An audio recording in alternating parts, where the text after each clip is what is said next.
ورحمة الله وبركاته. الحمد لله وكفى وسلام على عباده الذين اصطفى. أما بعد فأعوذ بالله من الشيطان الرجيم. بسم الله الرحمن الرحيم. اتل ما أوحي إليك من الكتاب وأقم الصلاة إن الصلاة تنهى عن الفحشاء والمنكر ولذكر الله أكبر والله يعلم ما تصنعون. صدق الله العظيم. সকলে জবান ছেড়ে দিয়ে দুরূদ ইব্রাহিমটা একটু পড়ে নিই। আল্লাহুম্মা সাল্লি আলা মুহাম্মাদিন ওয়া আলা আলি মুহাম্মাদ কামা সাল্লাইতা আলা ইব্রাহিম ওয়া আলা আলি ইব্রাহিম ইন্নাকা হামিদুম মাজিদ. اللهم بارك على محمد وعلى آل محمد كما باركت على إبراهيم وعلى آل إبراهيم إنك حميد مجيد. দক্ষিণ খাগড়িয়া ব্যাপারী বাড়ি জামে মসজিদের মহতী উদ্যোগ, যে মসজিদটি লক্ষ্মীপুর সদর উপজেলার 13 নম্বর দিগুল ইউনিয়নে অবস্থিত। আজকের এই বিশাল তাফসীরুল কুরআন মাহফিলের শ্রদ্ধাভাজন সভাপতি, জাতি গঠন করার কারিগর জনাব মৌলভী গিয়াসউদ্দিন সাহেব হাফিজাহুল্লাহ, আল্লাহ মুহতারামকে হায়াত তাইয়্যিবা দান করুন। আজকের মাহফিলের আমন্ত্রিত নায়েবে রাসূল হযরত উলামায়ে কিরাম, বিশেষ মেহমান, মসজিদ ব্যবস্থাপনা কমিটির সম্মানিত সভাপতি, সেক্রেটারি সহ সদস্যবর্গ,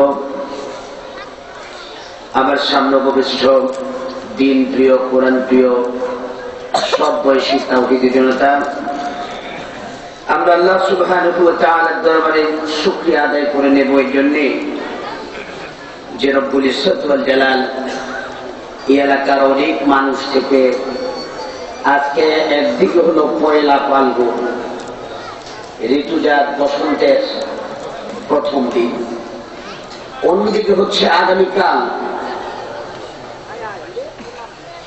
একটি দিবস আছে, যে দিবসটার নাম হলো ভ্যালেন্টাইন ডে। সেটাকে বলা হয় ভালোবাসা দিবস। আমি মাহফিল ইন্তেজামকে ধন্যবাদ জানাই আজকের দিনে মাহফিলটা আয়োজন করাতে। আজকের মাহফিল প্রমাণ করে তথাকথিত একদিনের ভালোবাসা আমরা ধিক্কার জানাই। আমরা আজীবন আল্লাহর কোরআনকে ভালোবাসবো। কথা বলেন ঠিক কিনা?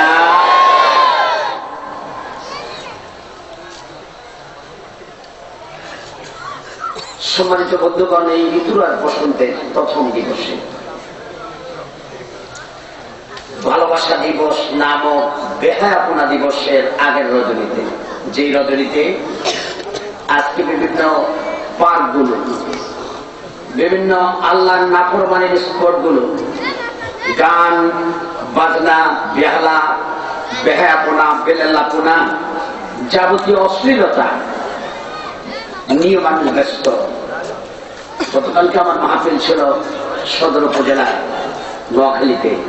সেখান থেকে আসার সময় আমার ড্রাইভার সাহেব নয়, সাথে বোধহয় ভিডিও ম্যান বলল যে হুজুর দেখেন, এই যে ফুল আগামীকালকের জন্য এই ফুলগুলো নিবেদন করা হবে একজন আরেকজনের প্রতি, 4 কোটি টাকার ফুল বিক্রি হবে, টার্গেট দিয়েছে। আমি বললাম জানলে কিভাবে?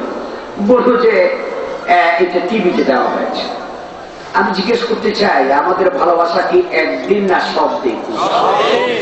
যারা জানেন তারা জবাব দেবেন পুরো ছুটিতে কণ্ঠে, কারণ মৃত মানুষের সামনে ওয়াজ করলে তো কোনো লাভ নেই। আপনারা কি জীবিত থাকতে পারবেন আমার আলোচনার সময়? আমাদের ভালোবাসা কি একদিন না তামাম বছর?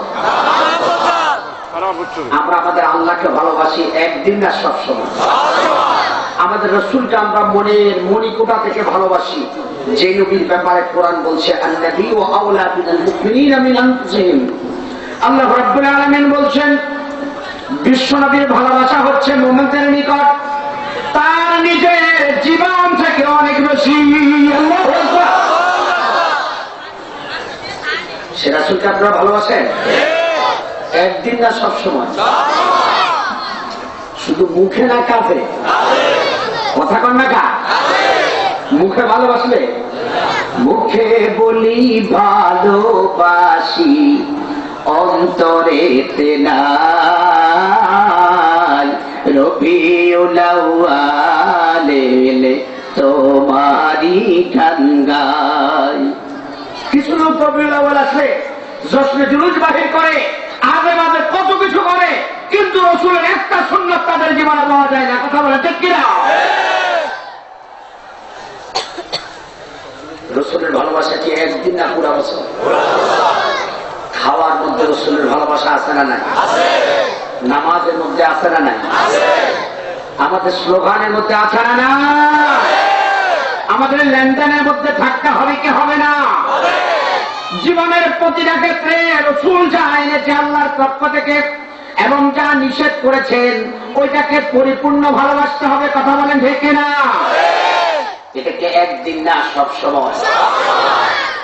আমাদের মা বাবাকে ভালোবাসি আমরা কি একদিন না সব দিন? যাদের ছেলে মেয়ে আছে ওনারা ছেলে মেয়েকে ভালোবাসেন একদিন না সব দিন? ডোন্ট মাইন্ড, আমাকে মাফ করবেন বলতে মাফ করছি। ইন্টারনেট, ফেসবুক, টুইটার, যতগুলো ইলেকট্রনিক যোগাযোগ মাধ্যম আছে, সামাজিক যোগাযোগ মাধ্যম আছে, সবগুলোতে এত বেশি পৌঁছে। ভ্যালেন্টাইন ডে, আমি গত পরশুদিন এটা নিয়ে একটু বসেছি, চিন্তা করব। আমি ইন্টারনেট সার্চ করেছি, আমি ইউটিউব সার্চ করেছি, আমি গুগল সার্চ করেছি, এরপরে আমার কাছে 2-4টা বই পুস্তক যা আছে ওগুলো সার্চ করেছি।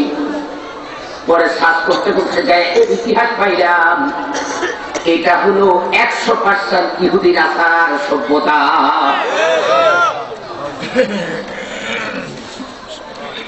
আজকে মুসলমান পালন করছে। আরো একটা দিন এপ্রিল মাস আসলে আমার দেশের যুবকেরা এপ্রিল ফুল পালন করে, আছে না নাই? অবশ্যই এখন কিছুটা কমছে, আলেম ওলামা সচেতন করার কারণে কমছে। এপ্রিল ফুল, ফুল মানে বোকা। এপ্রিলে মুসলমানদেরকে বোকা বানানো হয়েছিল, আর মুসলমানের হাজী সাহেবের ছেলে, মাওলানা সাহেবের ছেলেকে একটা ফুল দিয়া, একটা পক্ষী দিয়া কি করে বোকা বানায়, আর আজকে হলো এপ্রিল ফুল। নাউজুবিল্লাহ। মুসলমান ইতিহাস জানে। কার কথা বলছি? খবর? আমি জিজ্ঞাসা করতে চাই, মুসলমান আল্লাহর কোরআন নবীর হাদিসের বাহিরে কোনো কিছু মানা সম্ভব? সবাই কথা কন্যা সম্ভব? যদি কেউ মানে এ কি মুসলমান না মুনাফিক? সবাই বলেন মুসলমান না মুনাফিক? এটা বোধহয় ঠাকুরিয়াতে নাই, লক্ষ্মীপুর সদরে নাই। আল্লাহ আমাদেরকে বুঝার তৌফিক দিন, আল্লাহ আমাদেরকে বুঝার তৌফিক দিন। আল্লাহ এই মাহফিলকে কবুল করুন। আমি বেশি সময় নিতে পারবো না, আমাকে সময়ের একটা প্রেম বেঁধে দেওয়া হয়েছে, 1 ঘন্টা কথা বলার সুযোগ পাবো। আমি কম কথা বলতে পারলে নিজে খুব খুশি হই, কারণ কম কথা বলতে পারলেই তো আমার হাজিরা তো কমপ্লিট হয়ে গেছে। কম কথা বলতে পারলে আমি বেনিফিটেড, ঠিক না? তো আপনারা কি আমাকে 1 ঘন্টা সময় দিতে রাজি আছেন? সবাই বলেন না, রাজি আছেন? মন কি এই জায়গায় থাকবে না বাড়িতে থাকবে? এই জায়গায় থাকবে। নিয়ত কি আমল করার চেষ্টা করবো কিনা? এত সুন্দর দেখেন, সব মানুষগুলো বসে আছে এখানে, সব দলের লোক আছে না নাই? বাংলাদেশ এখন 2 ভাগে বিভক্ত, একটা হলো 20 দল আর একটা হলো 14 দল। মাঝখান দিয়ে যা আছে এগুলোর তেমন হিসাব কিতাব এখন একটা নাই। কথা বলেন ঠিক কিনা? এই মাহফিলটা কি 20 দলের নাকি 14 দলের? সবাই কথা বল না, এখানে সব দল আছে না নাই? তাহলে বুঝা গেল অন্য কোন জায়গায় সব দলের লোক একসাথে বসা যায়? কথা বল না, বসা যায়? এখানে বসছে কারণ এখানে একটা কিতাব আছে, সে কিতাবের নাম কি? আরো ধরে বলেন কি? সে এখানে সব মুখনাল লোকগুলোকে এক কাতারে ঐক্যবদ্ধ করেছে আল্লাহর কোরআন। কথা বলেন ঠিক কিনা? এটা এই মাহফিলে মানার কারণে আমরা ঐক্য হয়ে গেছি। কারোর মধ্যে কোনো হিংসা নাই, বিদ্বেষ নাই, ধাক্কাধাক্কি নাই, গুটাগুটি নাই, ঠেলাঠেলি নাই। কথা বলে ঠিক কিনা? কর্মী আর ছোট মেয়া নাই, নেতা নাই, ঘটুয়া নেতা নাই, কর্মী নাই, সবাই আমরা এক হয়ে এক জায়গায় বসে গেছে, ঠিক কিনা? এখন জিজ্ঞেস করতে চাই, কোরআনের কারণে যে এত সুন্দর পরিবেশ পাইলাম, সেই কোরআন আপনাদেরকে শোনাতে এসেছি, ওলামায়ে কেরাম শুনিয়েছেন, সেই কোরআনটা এই মাহফিলে মানবেন নাকি বাহিরেও মানবেন? কারা কারা বাহিরে মানতে রাজি আছেন? হাত তুলে দেখুন তো। আল্লাহ আমার হাত, এই ভাইটার হাতগুলো কবুল করুন। হাত না মান, যদি বাহিরে মানে মাহফিল সফল। আজকের এই ওয়াদাটা মাহফিল সফল, মাহফিল সফল। শুধু এই ওয়াদার কমিটমেন্টটা যদি রক্ষা করতে পারেন, মাহফিল সফল হয়ে গেছে। যেখানে কোরআন আছে সেখানে শান্তি আছে, যেখানে কোরআন নাই সেখানে শান্তি। আমি আপনাদের সামনে ছোট্ট একটা আয়াত পড়েছি, ছোট্ট আয়াত না, আয়াতের পরে দিয়ে একেবারে ছোট না, তবে সব কথা বলা যাবে না। সূরাটার নাম আগে বলে দিচ্ছি, সূরাটার নাম হলো সূরা আনকাবুত। সবাই মুখস্থ করে যেতে হবে, সূরার নাম কি? সূরা আনকাবুত। আনকাবুত শব্দের অর্থ হলো মাকড়সা। মাকড়সা চিনেন? নয়াজেরা অনেকে চিনে না, মেটকুলি চিনে। ও নর্থ বেঙ্গলে গেছে, জিজ্ঞেস করছি যে এটার নাম কি? ম্যাডুলি। আমরা বলি মেটকুলি, ওরা বলে কি? ম্যাডুলি। ম্যাডুলি বোধ সিরাজগঞ্জ। সিরাজগঞ্জের মাহফিলে জিজ্ঞেস করছিলাম আপনাদের কি বলেন? মেডুলি। এক এক এলাকায় এক এক নাম। আমাদের দেশে আমরা এটাকে বলি মেটকুলি। এটা চেনেন তো আপনারা? ঘরে আছে তো, বিভিন্ন জায়গায় আছে তো। খুব শক্তিশালী না দুর্বল? এটা ঘর বানায় না, টুনটা ঘর বানায় ওরা। মাঝে মাঝে দেখবেন পুরান ঘর, পাকঘরের কর্নার, এরপরে যাইয়া অব্যবহৃত রুম, ওই জায়গার মধ্যে এত সুন্দর সুন্দর করে, এত সুন্দর করে ওরা টুন টাওয়ার বানায়। ওই যে জমজম টাওয়ার বানায়, হিলটন বানায়। কথা বলেন ঠিক কিনা? কিন্তু যদি একটু কয়েকটা শলা দিয়া, নারিকেল শলা দিয়া এমনি করে একটা লাগান দেয়, একেবারে টুন টাওয়ার কুল্লু খালাস। কুল্লু খালাস বুঝেন না? লোক নাই না কি গেলা? কুল্লু খালাস না বুঝল এলাকা তো কোনোটা পাইনি।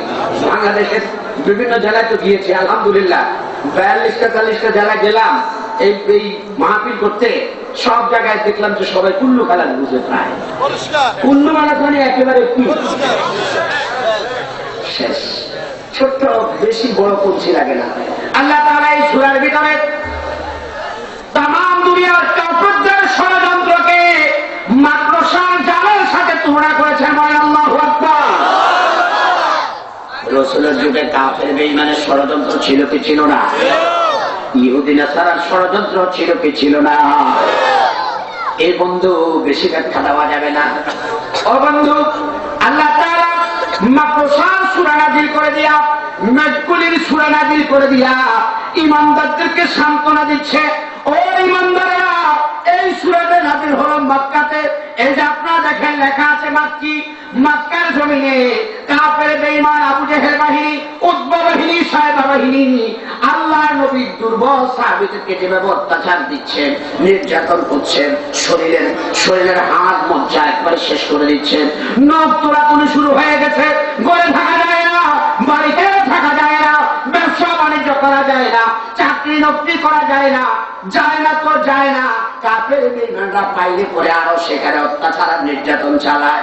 এমন সময় আমার আল্লাহ ইমানদারদেরকে আশ্বস্ত করলেন, ও ইমানদারেরা, এরা তোমাদের প্রতি বড় জঘন্য হলেও এরা যা করছে আমি আল্লাহ যদি সিদ্ধান্ত নিতে পারি, আমি যদি সিদ্ধান্ত নিয়ে নেই, আমি আল্লাহ ঘোষণা করে দিলাম এদের সকল ষড়যন্ত্রের জাল মেটকুলির বাসার মতো তছনছ হয়ে যাবে।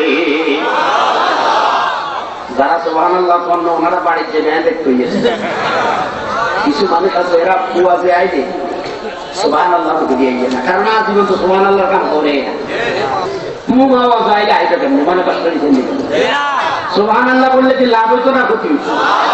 ওরা আসতে কর, লাভ হইতো না ক্ষতি হইতো? আলহামদুলিল্লাহ বললে লাভ হবে না ক্ষতি হবে? কম না বেশি? করতে রাজি আছেন? আল্লাহ কবুল করুন, আল্লাহ কবুল করুন, আল্লাহ মাহফিলকে কবুল করুন, আল্লাহ এলাকার উপরে খায়র বারাকাত নাযিল করুন। আয়াত নম্বর হচ্ছে, তাহলে সূরার নাম বলে দিলাম। সূরার নামটা হলো কি না? কোরআনে মুখস্থ না, এই মুরব্বিরা বেশি আইতো না, জওয়ানেরা কোন সাইড কিছুরা আনকাবুত, বাংলা অর্থ কি? আমি মাঝে মাঝে আবার জিজ্ঞেস করি, মানুষ ভালো না কিন্তু কে কে ঘুমায় আর কে কে কথা শুনে আমার খবর হয়ে দেবে। আয়াত নম্বর বলে দিচ্ছি, খুব খেয়াল করে শুনবেন। আয়াত নম্বর হচ্ছে 45। আয়াত নম্বর কত? আর নোয়াখালী হইলে 48।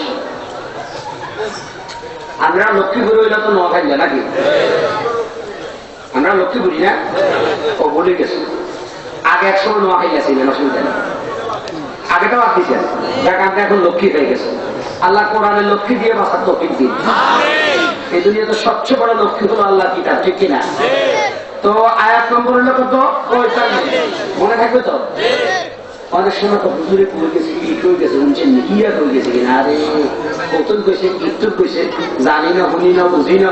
এই জন্য আমি আগে সূরার নাম বলে দিলাম, আয়াত নম্বর বলে দিলাম।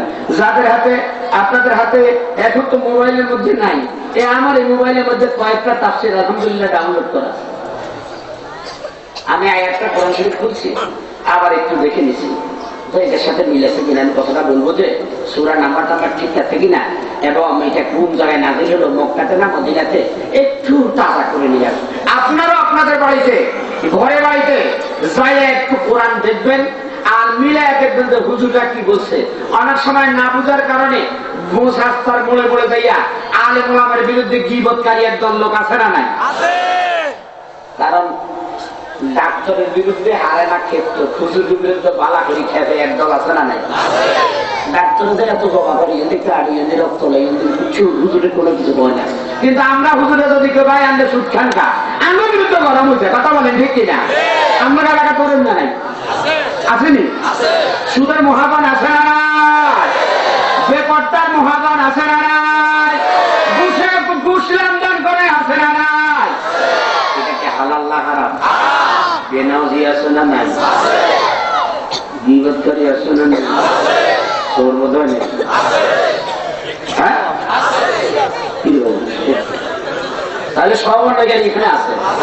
আমি ওয়াজ করলে হুজুরের বিরুদ্ধে হেতাকে আপনাকে, হেতারা আমার বিরুদ্ধে কথা বলবো, অসুবিধা আছে? কোন অসুবিধা? আপনারা আমার লগে থাকলে অসুবিধা নেই, কি বলেন? আল্লাহ পাক কবুল করুন, সকলে বলেন আমিন।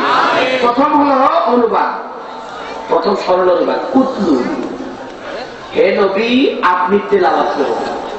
কি তেলাওয়াত করবেন? মা উহিয়া, যা আমি ওহী করেছি, ইলাইকা আপনার কাছে।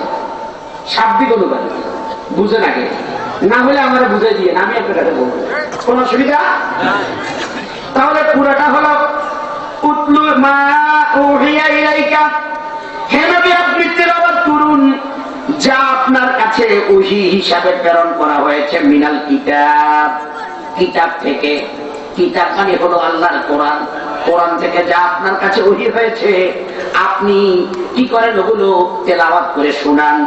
ওয়া আকিমুস সালাত, আর আপনি নামাজ কায়েম করেন। ইন্নাস সালাতা তানহা আনিল ফাহশাই ওয়াল মুনকার, নিশ্চয় সালাত বারণ করে, নির্বাপিত করে যাবতীয় অশ্লীলতা এবং বর্জিত কাজ থেকে। সুবহানাল্লাহ। এরপরে বলা ওয়ালা যিকরুল্লাহি আকবার, এবং এই কোরআনটা হচ্ছে সবচেয়ে, সালাত হচ্ছে সবচেয়ে বড় জিকির। সুবহানাল্লাহ।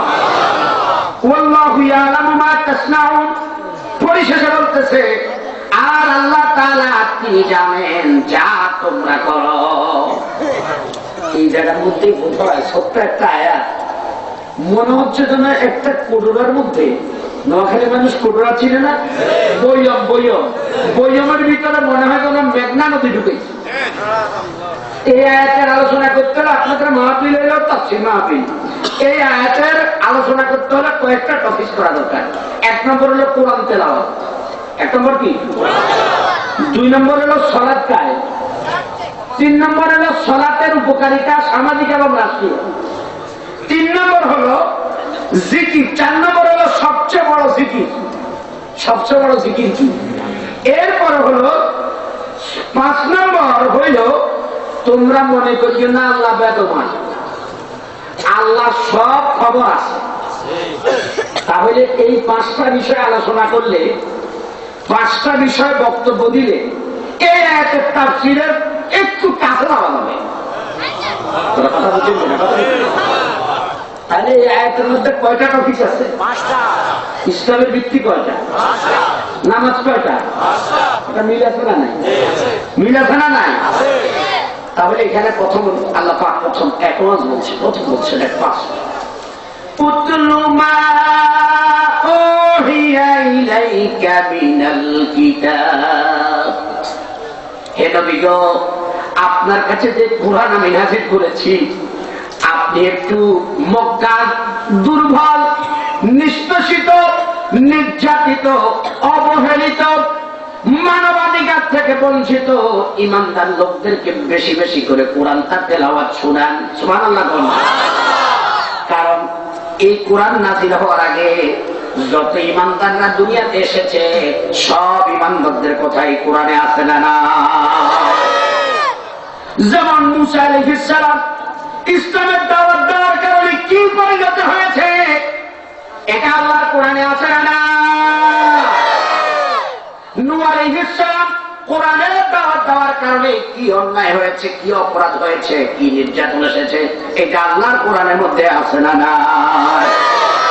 এনতাকিয়া শহরের ঘটনা, হাবিবে নাজ্জারের সাথে কি ব্যবহার হয়েছে, তার জাতি করেছে, এটা আল্লাহর কোরআনে আছে না নাই?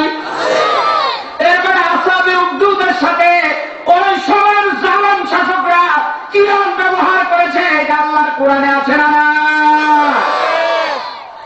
কথা বোঝা যাচ্ছে ভাই? আমি পুরো আলোচনা করতে পারবো না, শুধু আপনাদের একটু ধারণা দিই। উতলুবা উহিয়া ইলাই, এখন তেলাওয়াত একটা, কেরাত আর একটা। আমাদের দেশে কোরআন পাঠ আছে কিন্তু কোরআন তেলাওয়াত নাই। কথা বুঝেন নাই? বুঝে শুনে কোরআন পড়ার নাম হলো তেলাওয়াত। কথা বুঝে আসছে? আর এমনি কোরআন শরীফ পড়ে যাওয়ার নাম হলো কি? কেরাত। কথা বুঝতে হবে। আল্লাহ বলছে উতলু, তেলাওয়াত করো, মানে কোরআন বুঝে শুনে পড়ো। বলেন আল্লাহু আকবার। এখন জিজ্ঞাসা করি বন্ধু, এই নির্দেশটা আমার না আল্লাহ? বাংলাদেশের প্রধানমন্ত্রী না আল্লাহ? আল্লাহর নির্দেশ মানা এটা কি নফল নাকি ফরজ? সবাই বলে না, সবাই বলে না। আল্লাহর নির্দেশ পালন করা কি নফল না ফরজ? মাঝে মাঝে করলেও ছাড়ব, হ্যাঁ, সপ্তাহে 300 বার করলে হইব, মাসে তো 16 বার। তাহলে যেটা ফরজ এটা কি সবসময় করা লাগবে কিনা? আমার সাথে কথা বলতে হবে, সবসময় করা লাগবে কিনা? এখন জিজ্ঞাসা করি, আমার দেশে কি কোরআন তেলাওয়াত আছে? ঠিক মতো আছে? কথা আছে? আছে? কম না বেশি? লীলাক্ষার হুকুম, আরবিতে একটা কায়দা আছে, বেশিরভাগ ক্ষেত্রে হুকুমটা বর্তায়। যেমন আপনাদের ইউনিয়ন চেয়ারম্যান সাহেব তো কোথাও আসছেন, মুজিবুর রহমান সাহেব, খুব সুন্দর শেখ মুজিবুর রহমান সাহেব, ও ওনারা আরেক মাহফিলে পাইছিলাম, মনে আছে না?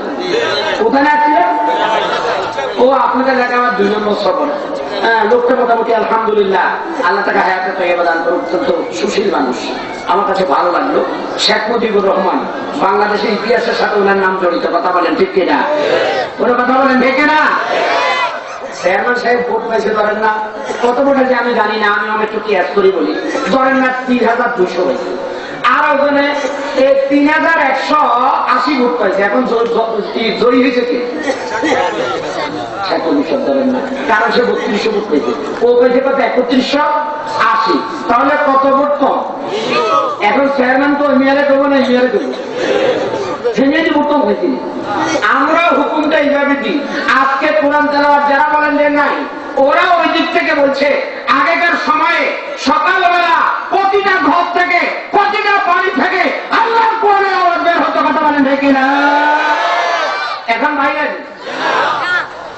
বাইরে তাহলে আসেনি। আগেকার সময় একটা মেয়েকে ছেলেকে বিয়ে করাইতে হলে আগে বাবা যাইত, যে মা জিজ্ঞাসা করতো তুমি সূরা ইয়াসিনটা পড়ো, তুমি কোরআন পড়ছো কিনা। এখনকার বিয়ে শাদী করতে গেলে পরে বলে তুমি অনার্স কোন ক্লাস হয়েছ। কথা কম ঠিক, কোন কথা কম না। কম্পিউটার জানো নি, টুইটার চালাইতে পারো নি, কথা তো বুঝল না। অর্থাৎ ডিজিটালাইজ হয়ে গেছি আমরা সব কান্দি। কথা বলেন ঠিক কিনা? অর্থাৎ আগেকার সময় জিজ্ঞাসা করতো নামাজ কমন, নামাজ পড়াটা পারে কিনা, এভাবে প্রশ্ন করতো। এখন কিন্তু সেটা আর কি এভাবে করে, তাহলে কোরআন তেলাওয়াত নাই। আর যারা পড়ে তারা শুধু খতম দেওয়ার জন্য পড়ে। কিন্তু আল্লাহর কসম, সাহাবায়ে কেরাম কোরআনের প্রথম থেকে শেষ পর্যন্ত খতম দিয়েছে, একটা রামায়ণ তো পাই নাই। কিন্তু সাহাবায়ে কেরামরা কোরআনের এক একটা অর্থ নিয়ে দিনের পর দিন, রাতের পর রাত চিন্তা গবেষণা করেছে। কথা বলেন ঠিক কিনা? আপনি কোরআন প্রথম থেকে শেষ পর্যন্ত পড়লেন, কিছুই বুঝলেন না, থাকতো আপনার কোরআন বুঝা। আপনি নামাজের মধ্যে আল্লাহর সাথে কি কমিটমেন্ট করেন, আর বাস্তব ময়দানে আপনি তার উল্টোটা করেন। কথা বলেন ঠিক কিনা? একটা উদাহরণ দিলে আপনারা বুঝবেন। ইয়্যাকা না'বুদু ওয়া ইয়্যাকা নাস্তাঈন, এটা সূরা বাকারার আয়াত না?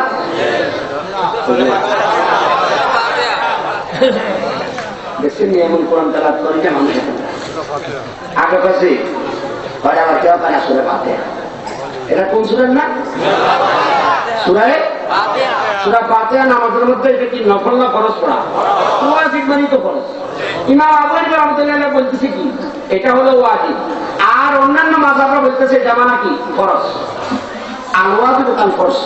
তাহলে এইটার মধ্যে যে এখন যদি আমি এখানে জিজ্ঞাসা করি বন্ধু সূরা ফাতিহার অর্থটা বুঝান, আমার একটু বলেন, তাহলে কি শতকরা 20 জনে পারবে? 10 জনে পারবে? আমার মনে হয় 2 জনে পারতে কষ্ট হবে। কথা কর না কা? আল্লাহ বলছে কোরআন বুঝে শুনে পড়ে, নির্দেশ টাকা আরো ধরে বলেন কা? তারা কোরআন পড়লে তাদের ঈমানের লাভ হবে, তাদের ঈমানের যে দাবি সেটা পূরণ হবে। কথা বলেন ঠিক কিনা? আগে প্রথম এক নম্বর এটা ক্যান্সেল করতে চাই, এই আলোচনা ক্যান্সেল করতে চাই। তাহলে আজ থেকে আমরা সিদ্ধান্ত নিতে পারি এই মাহফিল থেকে যে আমরা এখন থেকে কোরআন বুঝে পড়ার চেষ্টা করবো। কারা কারা রাজি আছে একটু হাত তুলে দেখান তো। আল্লাহ হাতগুলো কবুল করে। অল্প পড়বো কিন্তু কি পড়বো? বুঝে পড়বো। কোরআন অল্প পড়বো কিন্তু কি পড়বো? ও বুঝে পড়তে হলে ঘরে ঘরে কোরআনের তাফসীর দরকার আছে না নাই? ওরে বাবা কথা বলেন আছে না না? আবার ভাই হিসেব করি অনেক জায়গাতে বেবুঝে কিছু লোক আছে, এই কোরআনের তাফসীর একখান পাইলে আপনার জঙ্গি কিতাব ধরা পড়ছে। ওর কথা বল না, কয়নি কয়নি। আসলে এটা করছে কিছু জালিম, কিছু জালিম দাঁড়িয়ে রেখা টুপি রেখা ইসলামের সাথে জঙ্গিবাদের কোন সম্পর্ক। আরে কথা বলেন, কোন হাদিসের সাথে জঙ্গিবাদের কোন সম্পর্ক? সন্ত্রাসের সাথে ইসলামের কোন সম্পর্ক? ইসলামের যেটা আছে সেটা হলো নিট ক্লিন পিওর জিহাদ। ঠিক কিনা? ইসলামের জিহাদ আছে না? সন্ত্রাসের জায়গায় ইসলামে নাই। মানুষকে বোমা মেরে ইসলাম কোন নবী কায়েম করেন নাই। আমরা চিন্তা করবো, কথা বলেন ঠিক কিনা? ও নামনে জঙ্গিবাদ জমাইন্দান যাইয়া কোরআন শরীফের কিতাব পাইছেন, আপনার জঙ্গি কিতাব ধরা পড়ছে। এটা একটা কোরআনের প্রতি বিরাট অবিচার, কথা বলেন ঠিক কিনা? এটা কোরআনের প্রতি মারাত্মক কি জুলুম। আমরা এখন ওই যে ফোনের মতো ছিল না, বুড়ের মতো ছিল না, খা খা খা খা, এরকম একটা গ্রাম দেশে কাহিনী আছে না নাই? গ্রাম দেশে যাদের কাহিনী আছে না নাই? কোনটা জঙ্গি কিতাব, কোনটা আল্লাহর কোরআন, এই অনেক সময় বুঝি না। এটা আমরা চিন্তা করি না, কথা বলেন হেঁকে না? আজকে মসজিদ সভা মুয়াজ্জিন সাহেব যখন 10-20 জন লোককে কোরআনের দর্শ দেয়, কোরআন তালাওয়াত শিখায়, তখন সেটাকে অনেকে সন্দেহস্থলে বলে যে এখানে জঙ্গি প্রশিক্ষণ হচ্ছে, কথা বলেন ঠিক কিনা? আগে বুঝতে হবে, তারপরে সিদ্ধান্ত নিতে হবে। রাজি আছেন? কথা বলেন রাজি আছেন? আল্লাহ আমাদেরকে বুঝার তৌফিক দিন। চিনি যেরকম লবণ তো সেরকম, কথা বলেন। চিনি যেরকম লবণ তো কি? এখন বুদ্ধিমানরা কি লবণকে চিনি বলবো নাকি? বুদ্ধিমানরা কিন্তু লবণকে লবণ বলবে, চিনিকে চিনি। তাহলে 1 নম্বর ডিসিশন হলো আমরা কোরআন বুঝে পড়ার চেষ্টা করবো। 1 নম্বর সবক পারবেন তো আপনারা? এটা করতে হলে ঘরের মধ্যে কোরআনের তাফসীর আনতে হবে। রাজি আছেন? কত কিছু ঘরে কিনেন, কত জিনিস কিনেন, এই 2000 টাকা 5000 টাকা খরচ করে কোরআন শরীফের একটা পরিপূর্ণ তাফসীর ঘরের মধ্যে রেখে যান। আপনি পড়বেন কম, আপনার মেয়েটা পড়বে, আপনার স্ত্রী পড়বে, আপনার নাতিরা পড়বে। 10 বছর থাকলে আল্লাহর কোরআনের তেলাওয়াত চলবে। যতদিন আপনি মরে যাবেন এই কোরআন থাকবে, যে পড়বে আপনার কবরের মধ্যে আল্লাহর কসম কন্টিনিউ সব পুষবে, ঠিক কিনা? তাহলে 1 নম্বরে সবক পাইলে আমরা কি কোরআন পড়বো। কোরআন পড়তে হলে কোরআন অর্থ সহ তাফসীর সহ আমাদের ঘরে রাখবো। 1 নম্বর শেষ। এই বিষয়ে কথা অনেক বড় দরকার ছিল, কিন্তু সময় পেলাম না। 2 নম্বর হল ও আকিমুস সালাত, নামাজ কায়েম করো। কোরআন তেলাওয়াতের পরে 1 নম্বর কাজ হলো কি? সালাত। সালাত কায়েম করো। কিন্তু আজ আমরা নামাজ আদায় করি, নামাজ পড়ি। অনেককে জিজ্ঞাসা করলো, সভাপতি সাহেব নামাজ পড়ছেন কিনা? কয় নামাজ পড়ছি। আরেকজনের কয় নামাজ আদায় করছেন, আদায় করছি। একজন আজ পর্যন্ত আমাকে কেউ বলল না হুজুর সালাত কায়েম করেছেন কিনা, সালাত কায়েম করেছেন কিনা। সালাত কায়েমের কথা কেউ বলে না। কায়েমের অর্থটাই আমার দেশের মানুষ জানে না, কথা বলে ঠিক কিনা? আজকে মনে করে দিলে মনে রাখবেন নি? সালাত কায়েমের অর্থটা আজকে বলে দিলে আপনারা কি মনে রাখতে পারবেন? সালাত কায়েমের অর্থ হলো, কায়েমের 2 অর্থ। বলেন কয় অর্থ? 2 অর্থ। 1 নম্বর হলো আপনি কেউ আপনাকে সালাতের কথা বলা লাগবে না। মুসলমানের সন্তান 7 বছর হলে তার বাবা নামাজ আদায় করে, সালাত আদায় করে, মা আদায় করে, তাদের সাথী হইয়া 7 বছরের ছেলেটা সালাতের মধ্যে চলে যাবে। কেউ কাউকে সালাতের দাওয়াত দেওয়া লাগবে না। কথা বুঝছেন তো? একটা ছোট্ট উদাহরণ দেব। আপনাদের এলাকায় যদি আপনার ছোট নাতি যায়, ধরেন বাবাদের অথবা ভাইদের ছোট ছেলেটা 3 বছর বা 4 বছরের ছেলে, ওকে যদি বলেন যাও তো তোমার সাথে আপনার ঘরে যাও, মিলিয়ে যাও, একটু মেয়ে আনো, ওই ছেলেটা হলো উলঙ্গ, প্যান্টও নাই, লুঙ্গিও নাই, ট্রাউজারও নাই। ছেলেটাকে যদি বলেন যে তোমার চাচার বাড়ি থেকে একটা কি আনো, ওরা কথা বলে গ্যাস লাইট আনো বা ম্যাচ আনো, আমি আগে আমার ফ্যান করাই দাও। চাচার ঘরে সে ল্যাংটা যাইতে রাজি? চিন্তা করি গবেষণার কথা বলে। আমাদের নামের সামনে লেখে ইসলামী চিন্তাবিদ। চিন্তাবিদ এইটাকে বলে। আপনার ছেলেটাকে আপনি যদি বলেন যে চাচার ঘর থেকে একটা ম্যাচ আনো, একটা ম্যাচ লাইট আনো, তখন সে বলবে যে আব্বা আম্মু আগে আমার ফ্যান করাই দেবো। তারপরে দেখা আম্মু কইছে এই জানি কি জানি কি জানি কি জানি, ও ম্যাচ।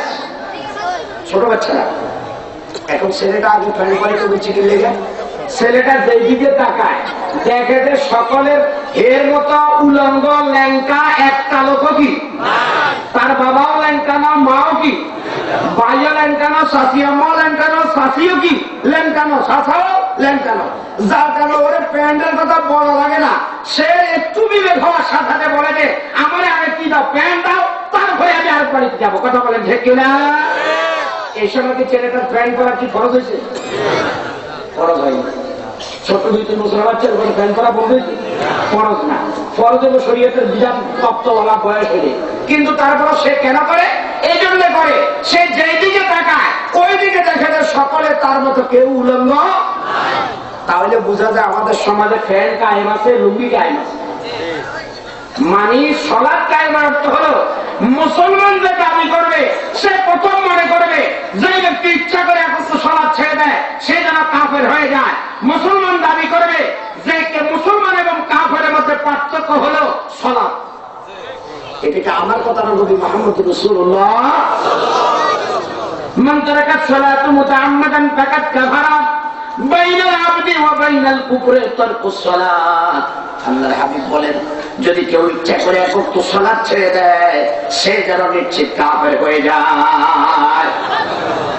সুবহানাল্লাহ। দেখছেন এই জায়গা দুইটা সুবহানাল্লাহ। কি হবে কি হবে? ওরা আরো আসতে কম কি হবে? কেউ যদি ইচ্ছা করে এক ওয়াক্ত সালাত ছেড়ে দেয় সে যেন কি হয়ে যায়? এটাকে আমার ঘোষণা না রসুলের ঘোষণা? রসুলের ঘোষণা না আমার ঘোষণা? আবার মুসলমানের কাফেরের মধ্যে এক নম্বর পার্থক্য হলো সালাত, ঠিক কিনা? একজন মুসলমান এটা দাবি করে সে এক ওয়াক্ত সালাত কি করতে পারে না, ছাড়তে পারে না। সেইটা ভাবে সালাতের কথা বলা লাগে না, নিজে সালাত আদায় করে সালাতের জন্য যা দরকার তাই করে। যেমন সালাত পড়তে হলে তার শরীর পাকের দরকার আছে না না? কাপড় পাক হওয়া দরকার আছে না না? এখন শরীরটা কিস থেকে পাক করবেন? পায়খানা প্রস্রাব না বোঝাতে হাকিকি না বোঝাতে হুকমি গালিজা কবিতা থেকে যেমন আপনি পাক হবে তেমন আপনার শরীরটা পাক হইতে হবে যাবতীয় হারাম খাদ্য থেকে, ঠিক কিনা?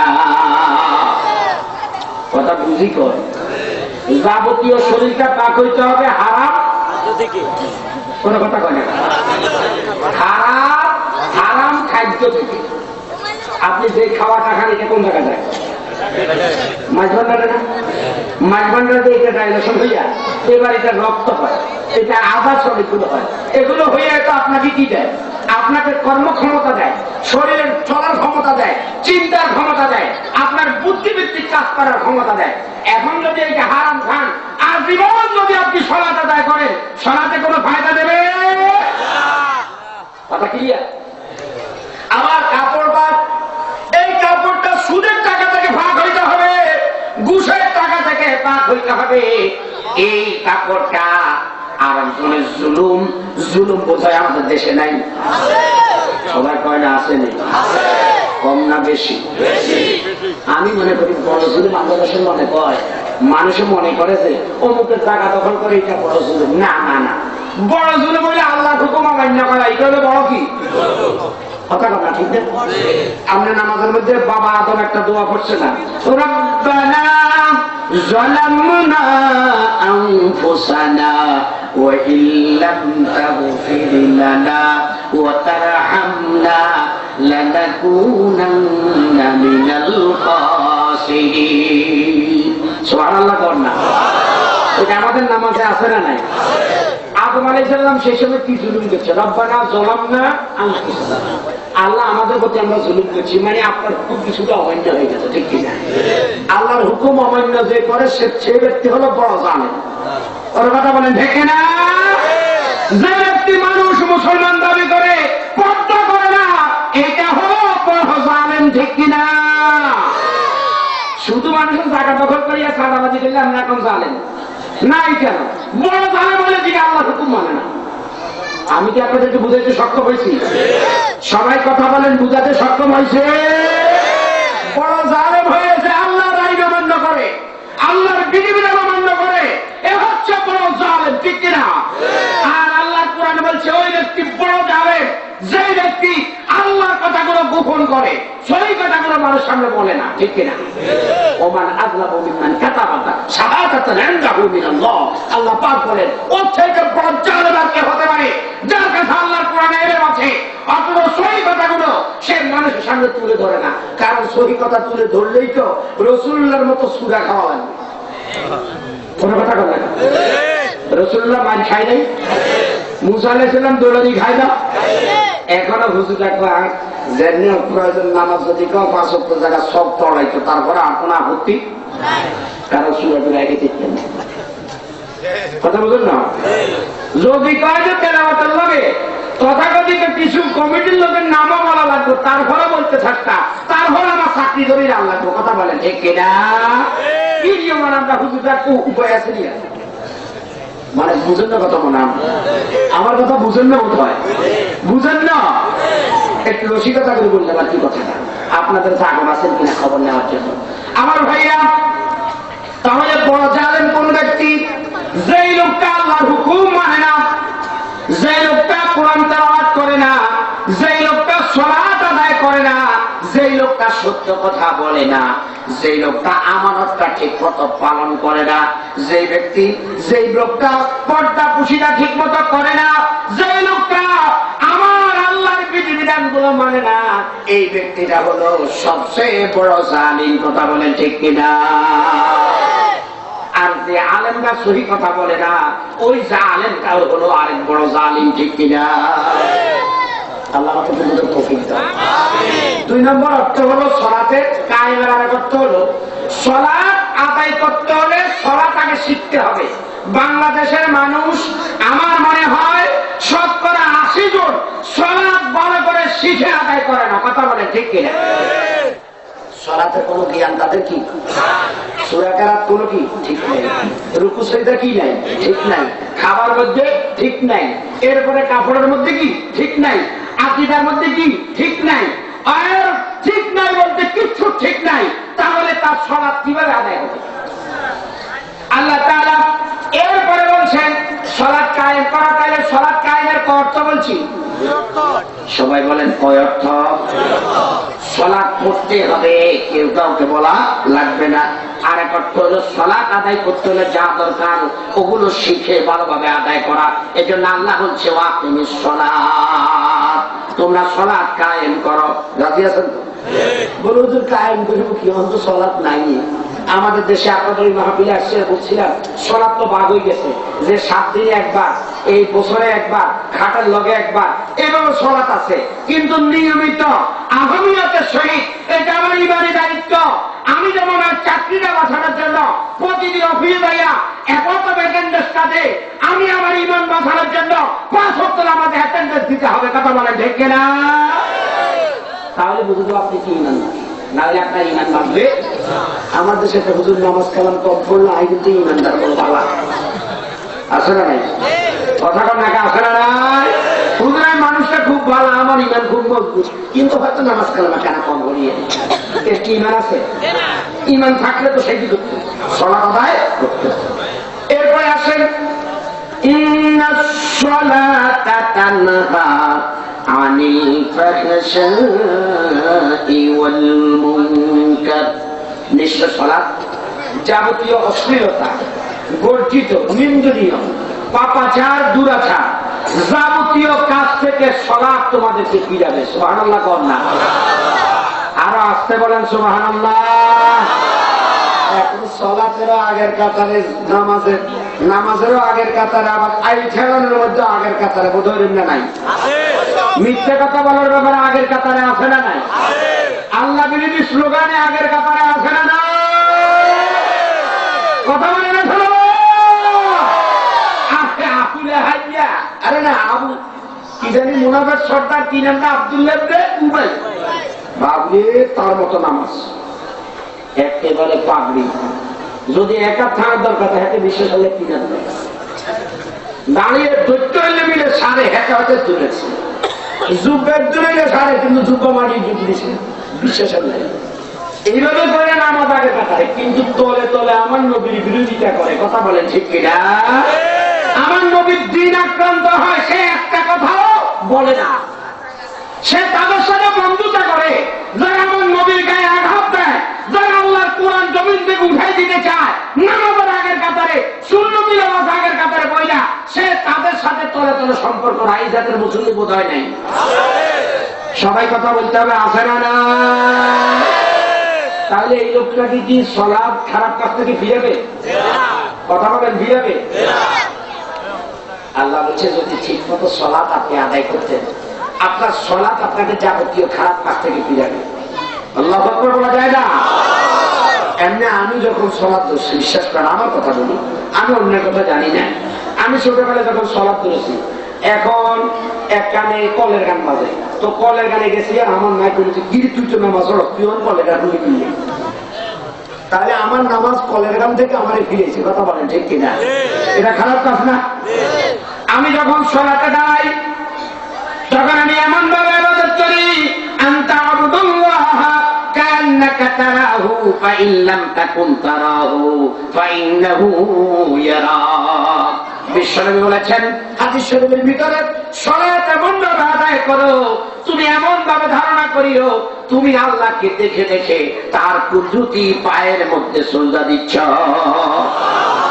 যদিও তুমি আল্লাহকে দেখা সম্ভব নয়, কারণ আল্লাহকে সরাসরি দেখবে এক জাতের লোক যারা এই জমিনে আল্লাহর দ্বীনের কথা বলে শহীদ হবে, ঠিক কিনা? এরা ছাড়া আল্লাহকে সরাসরি আর কেউ দেখবে না। আর জান্নাতে গেলে জান্নাতীরা দেখবে, তাও আবার দূর থেকে। আল্লাহু আকবার বলেন না?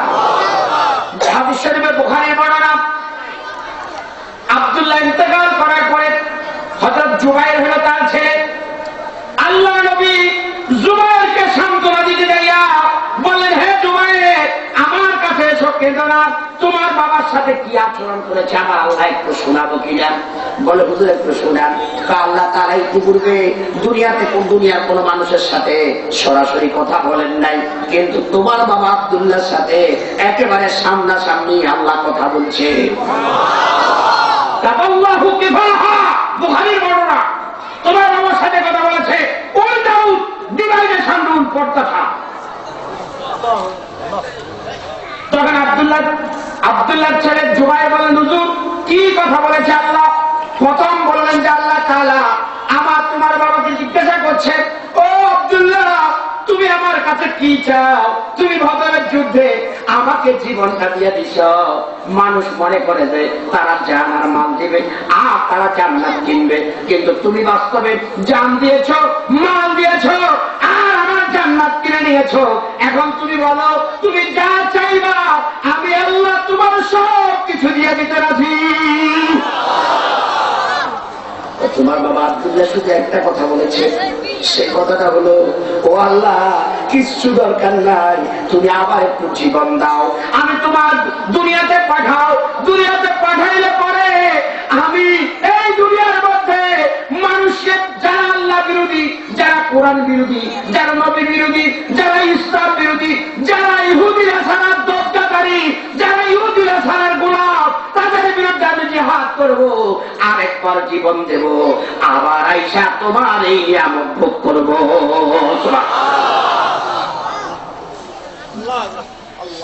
আমার সিদ্ধান্ত হয়ে গেছে, একজন মারা গেলে বা শহীদ হইলে আমি তারে আর দ্বিতীয়বার কোথায় পাঠাই না, দুনিয়াতে। তাহলে আল্লাহ আমার একটা আবদার, আমাকে বলছে যা কইলেন তা রাখবেন, তাহলে দয়া করে একটু দুনিয়াবাসীর একটা জায়গা জানাই দেন যে আল্লাহ রাস্তায় শহীদ হলে কি নিয়ামত পাওয়া যায়। আল্লাহু আকবার।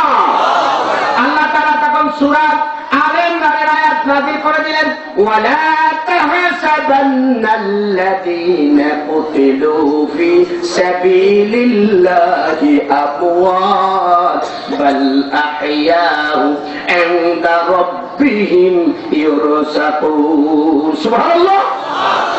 দুনিয়ার মানুষ যারা আল্লাহর কথা বলতে যাইয়া হকের পথে থাকতে যায় মৃত্যু করে, তাদেরকে তোমরা মৃত বলো না। আমি আল্লাহ ঘোষণা দিলাম কিয়ামত পর্যন্ত তারা জীবিত থাকবে। এদের জীবন কিয়ামত পর্যন্ত জীবন থাকবে।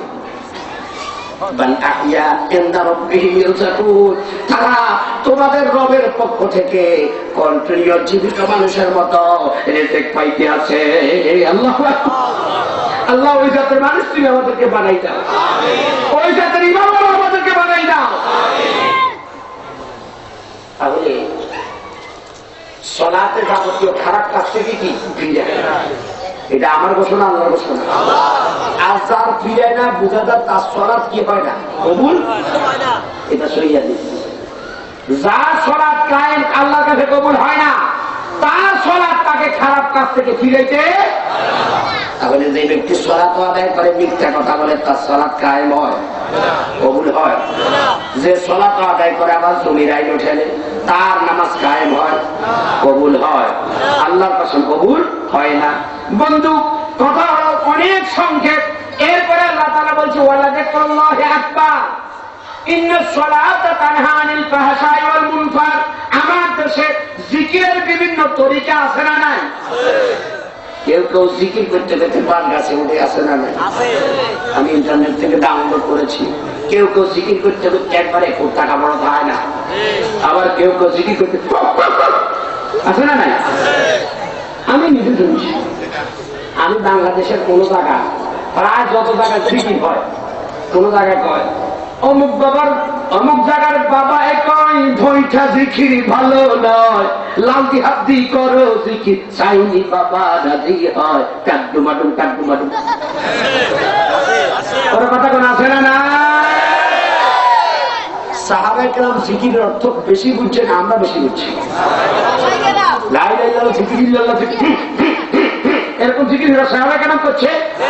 আল্লাহর কসম করে হাদিস পড়েছি, একটা জায়গায় পাই নাই রাসূলের কথা বলেছে তোমরা এইভাবে জিকির করো। আমাদের দেশে জিকিরের অর্থই কি বুঝে না। জিকিরের একটা অর্থ হলো কোরআন। আল্লাহু আকবার বলেন না? আমি কোরআন দিয়ে ডকুমেন্ট দিয়ে দলিল দেব।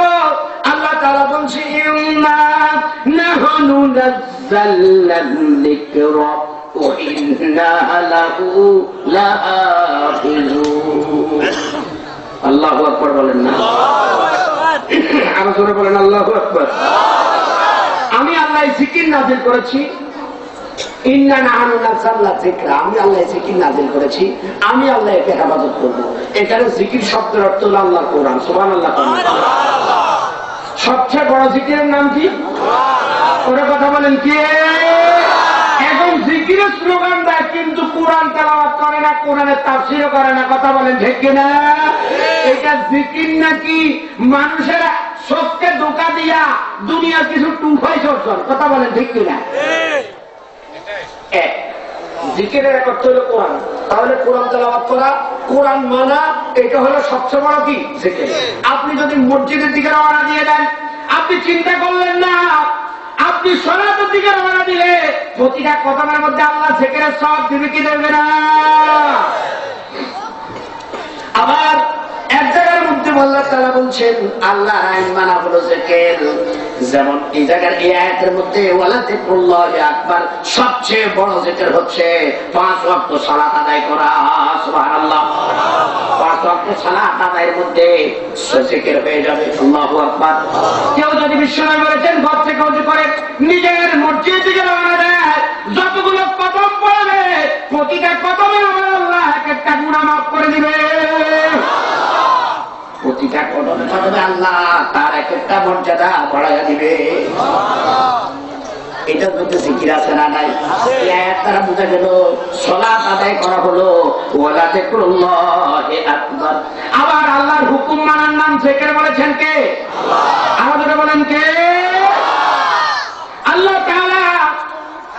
আল্লাহ তাআলা আরেক জায়গার মধ্যে সুন্দর করে জিকিরের ব্যাখ্যা দিয়েছেন এভাবে যে ওয়ামান আ'রাদা আন যিকরি ফাইন্না লাহু মাঈশাতান দানকা ওয়া নাহশুরুহু ইয়াওমাল কিয়ামাতি আ'মা ক্বালা লিমা হাশারতানি আ'মা ওয়া কাদ কুনতু বাসীরা قال كذلك أتتك آياتنا فنسيتها وكذلك اليوم تنسى الله أكبر যারা আমার জিকিরকে যারা অগ্রাহ্য করবে, প্রত্যাখ্যান করবে, এখানে জিকির মানে হলো আল্লাহর আইন। কার আইন? তাহলে জিকির অর্থ কার আইন? আল্লাহর আইন যে ব্যক্তি মানবে তার প্রত্যেকটা নিঃশ্বাসে আল্লাহ তাআলা জিকিরের সওয়াব দিয়ে দিবে। যে ব্যক্তি আমার জিকিরকে প্রত্যাখ্যান করবে, আজকে দুনিয়াতে বিভিন্ন জায়গায় বহু মুসলমান আল্লাহর আইনকে প্রত্যাখ্যান করে মানুষের আইনের জন্য সংগ্রাম করে কি করে না? আল্লাহ বলছে তো দুনিয়ার মানুষ শোনো, যারা আমার বিধিবিধানকে আমার জিকিরকে তোমরা বাদ দিয়া মানুষের জিকিরকে প্রাধান্য দিবা, তোমরা মনে রাখিও দুনিয়াতে তোমরা উন্নতি দেখবে কিন্তু দুনিয়াতে প্রকৃত শান্তি পাওয়া যাবে না। ঠিক কিনা? আজকে দুনিয়াতে প্রকৃত শান্তি কি আছে? আরো জোরে বলেন আছে। প্রকৃত শান্তি কি জমিনে আছে? আমরা অনেক উন্নতি হয়েছি, কিন্তু শান্তি আমাদের ঠিক মতো কি নাই। শান্তি ঠিক মতো আমাদের অন্তরের মধ্যে নাই। শান্তি কোন জায়গায়? কোরআনকে প্রশ্ন করবো। কোরআনের ভিতরে আল্লাহ আমাদেরকে জানাই দিচ্ছে, ও বন্ধু, আল্লাহ তাআলা বলছে তোমরা যদি আল্লাহর কোরআন মানো, আলা বিযিকিরিল্লাহি তাতমাইন্নুল কুলুব, আলা বিযিকিরিল্লাহ তাতমাইন্নুল কুলুব। গোলাম রে, আমার আইন মানো, তোমার অন্তরের মধ্যে তোমরা শান্তি পাবে। সুবহানাল্লাহ। দেখেন, লা ইলাহা ইল্লাল্লাহ,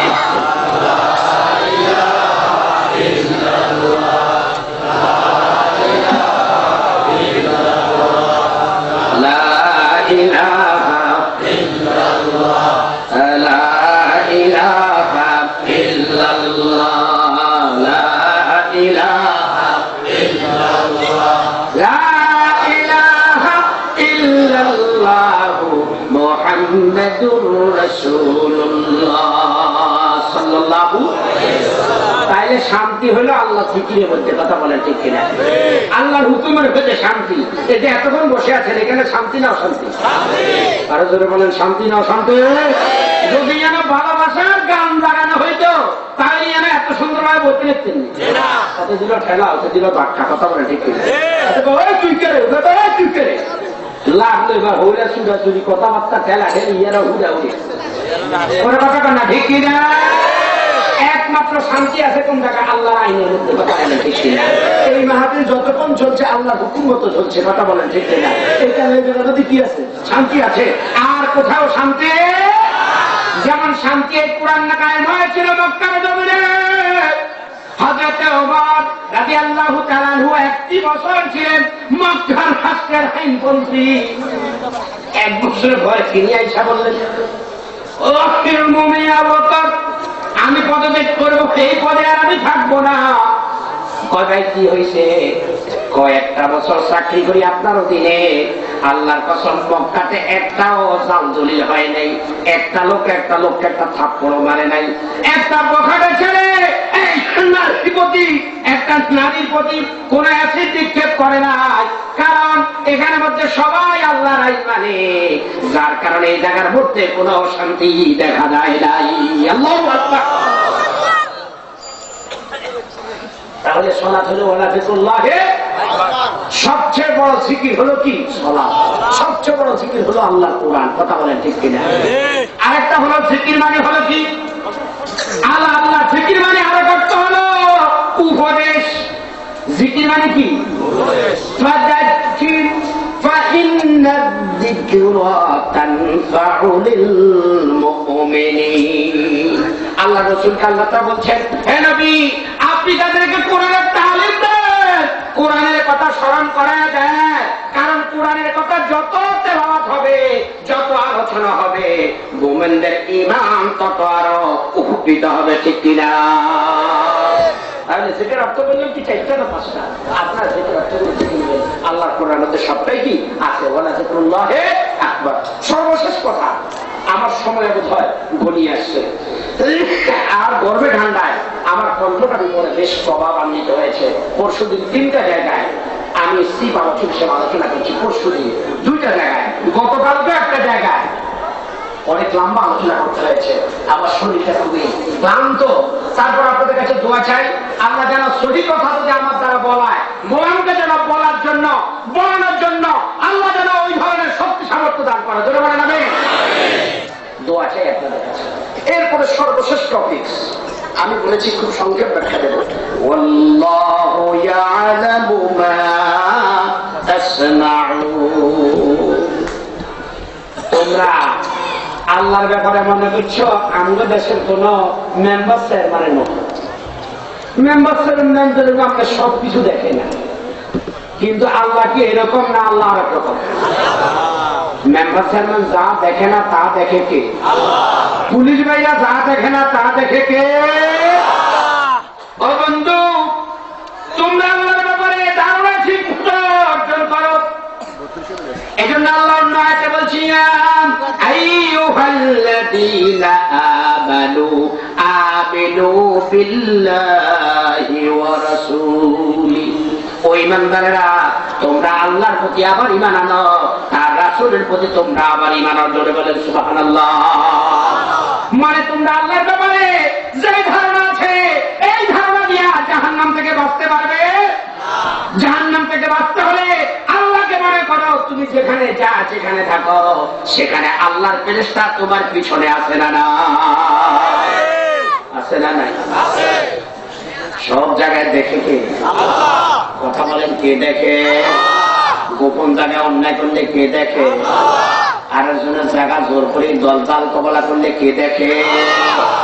গোপনে একটা যুবক যুবতী যদি জেনার জন্য লিপ্ত হয় দুনিয়ার কেউ দেখে না, একজন দেখে, তিনি কে? এই বিশ্বাস আপনাদের আছে? এই বিশ্বাস আপনাদের আছে?